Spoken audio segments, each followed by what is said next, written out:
अस्सलाम वालेकुम। कैसे हो बच्चों आप सब? उम्मीद है आप सब ठीक होंगे और खैर खैरियत से होंगे। बच्चों आज का जो हमारा टॉपिक है वो है उर्दू का टॉपिक यानी हरूफ तहज्जी का टॉपिक। ये देखिए बच्चों मेरे पास ये हैं कुछ कलरफुल कलर्स, इनसे मैं आज आपको लिखना स्टार्ट कराऊंगी।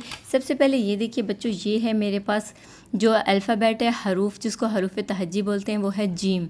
जीम से बनता है जग, जीम से बनता है जहाज़, जीम से बनता है जग, जीम से बनता है जहाज़। जग को इंग्लिश में भी जग बोलते हैं और जहाज़ को इंग्लिश में शिप बोलते हैं। आज का जो अल्फ़ाबेट यानी हरूफ है वो है जीम। जीम जीम जीम।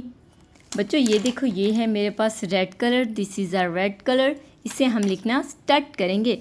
सबसे पहले जो हरूफ हम लिख रहे हैं वो है जीम। जीम से बनता है जहाज़, जीम से बनता है जहाज़। ठीक है, आपने भी साथ साथ इसको पढ़ते रहना है। Gym gym. ठीक है जी, मेरे पास है जीम। जीम से बनता है जहाज़, जीम से बनता है जग, जीम से बनता है जहाज़, जीम से बनता है जग, जीम से बनता है जहाज़, जीम से बनता है जग। जीम जो अल्फ़ाबेट है वो है जीम।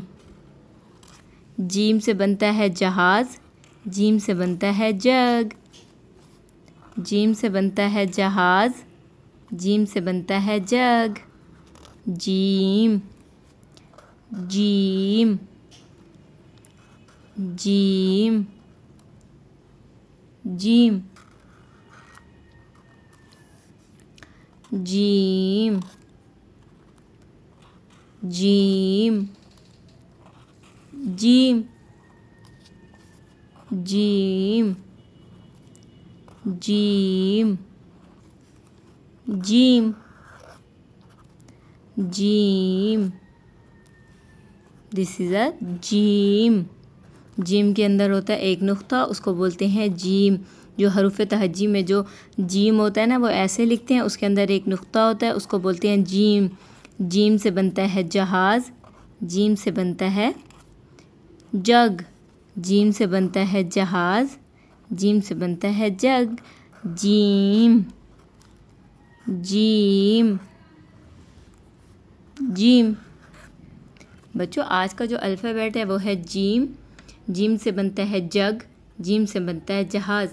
जो हमारा अल्फ़ाबेट है हरूफ है वो है जीम जीम जीम जीम जीम। बच्चों अगर आज का ये टॉपिक आपको लिखना पढ़ना पसंद आया हो तो आपने हमारे चैनल को ज़रूर सब्सक्राइब करना है, वीडियोस को लाइक करना है।